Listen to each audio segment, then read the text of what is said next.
이렇게 베트남 특수가 1960년대 말에 불꽃처럼 일어났지만 이 특수는 오래가지 않고 곧 종언을 맞이합니다.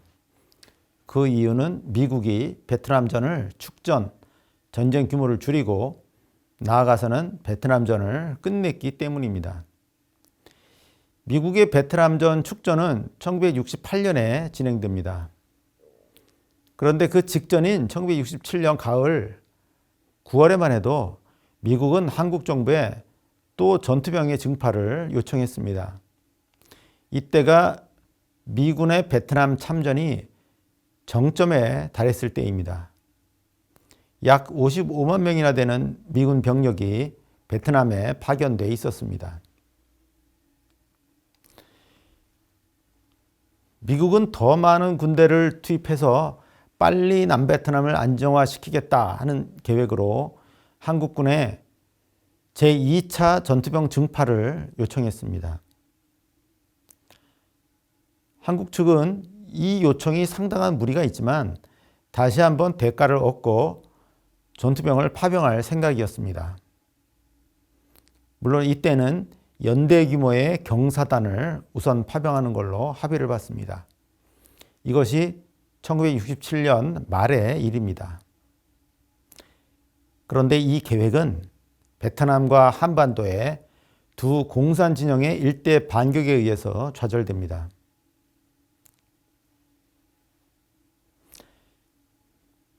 (1968년 1월은) 베트남어로 테트라고 하는 우리의 구정과 같은 의미입니다.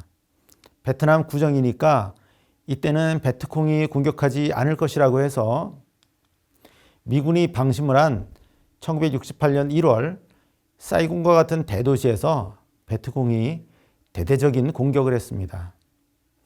미국 대사관이 이 베트콩의 공격을 받아서 일시 함락되기도 했고 또 미군 부대도 처참한 피해를 입었습니다.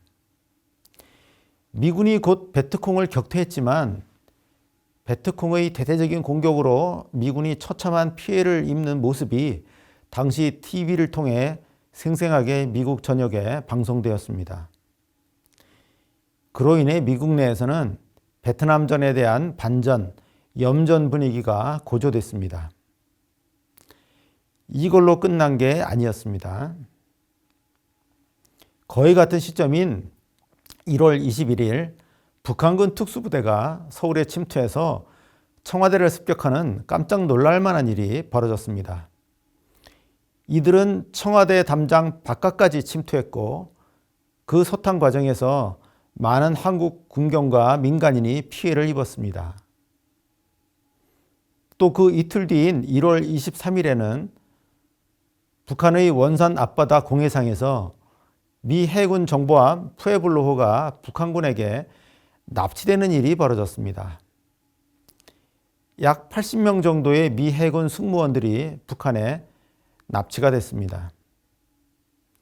북한의 청와대 습격과 미 해군 정보함 푸에블로호 납치는 베트남과 상관없이 벌어진 일이 아닙니다. 당시 한국군이 제3차 전투병 파병을 준비하고 있는 상황에서 한반도의 긴장을 최고조로 끌어올림으로써 미군과 한국군을 한반도에 묶어두어 베트남에 더 이상 병력을 증파하지 못하게 하려는 베트콩과 북베트남에 대한 김일성의 협조 공세였습니다. 이 공산 진영의 일대 반격을 겪고 나서 미국에서는 베트남전에 대한 반전 여론이 높아졌습니다. 베트남전을 밀어붙였던 존슨 대통령은 인기가 하락해서 3월에 대선 불출마를 선언했고 또 더 이상 북베트남에 대해서 공격하지 않겠다고 북베트남에 대한 폭격 중지를 발표합니다. 이것이 1968년에 진행된 미국의 베트남전 축전입니다. 미국에서는 1968년 12월 선거에 의해서 정권이 바뀝니다. 1969년 1월에 닉슨 대통령이 취임하고 전임 대통령이 추진했던 정책은 폐기하게 됩니다. 닉슨은 1969년 6월에 베트남에서의 미군 철수를 발표하고 7월에는 향후 아시아에서의 지상전에 미군은 개입하지 않는다는 닉슨 독트린을 결정합니다. 닉슨 독트린은 한국에도 엄청난 의미를 갖는 것이었습니다. 즉, 한국에서 다시 6.25 전쟁과 같은 것이 일어난다면 미국이 한국을 돕기는 하겠지만 미군은 지상전에는 참전하지 않는다고 하는 말이기 때문입니다. 이러한 미국의 정책은 비에트나미제이션이라고 해서 베트남전의 월남화 정책이라고 합니다. 향후에는 베트남전은 남베트남인들이 알아서 해야 된다는 것이 미국의 바뀐 정책이었습니다. 그리고 이어서 베트남에서 미군 철수를 개시했습니다. 하지만 한국군의 철수는 지연됐습니다. 원래 한국이든 미국이든 새 정부가 들어서면 양국 간에 새로운 정상회담이 열려야 합니다. 닉슨은 1969년 8월 21일 박정희를 미국으로 불러들여서 회담을 열었습니다. 박정희와 닉슨의 첫 정상회담에서 닉슨은 닉슨 독트린에도 불구하고 주한미군을 그대로 유지하겠다고 밝혔습니다. 그러면서 주 베트남 한국군을 어떻게 할 것이냐고 박정희에게 물으니 박 대통령은 우리도 베트남에 있는 한국군을 유지하겠다고 밝혔습니다. 이 회담 후 베트남에서 미군이 철수하기 시작했으나 한국군은 그대로 남았습니다. 이렇게 되니 베트남전은 전체적으로 축전 국면으로 들어갔는데 한국이 베트남으로부터 온 외화 수입, 베트남 특수는 1969년보다도 오히려 1970년이 약간 더 많아져 정점에 달하게 됩니다. 하지만 이후에 미군이 대거 빠져나가고 아울러 한국군도 점차로 철군을 하게 되면서 베트남 특수는 썰물처럼 퇴조하게 됩니다.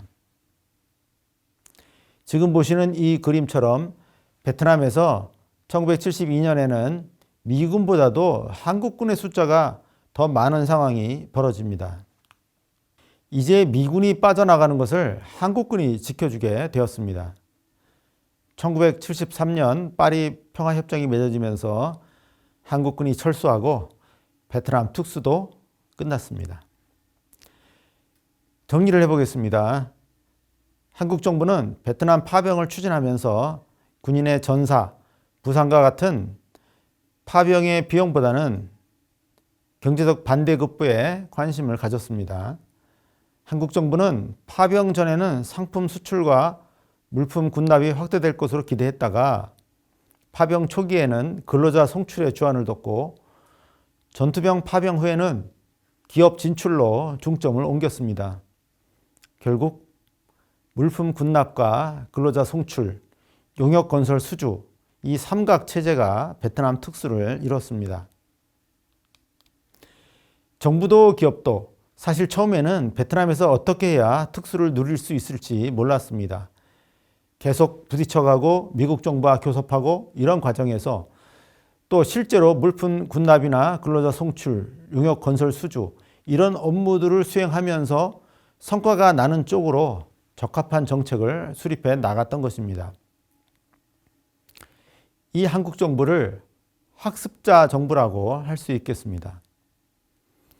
또 기업 역시 처음에 주한미군 군납을 통해서 배운 것에 입각해서 월남에서 수주 경쟁을 통해 달러를 벌어들였고 그 경험을 토대로 해서 훗날 1970년대에는 중동 건설에 진출할 수 있었습니다. 미국 정부는 한국이 대규모 병력을 파병한 것에 대해서 고마워는 했지만 그렇다고 엄청난 반대급부를 주지는 않았습니다.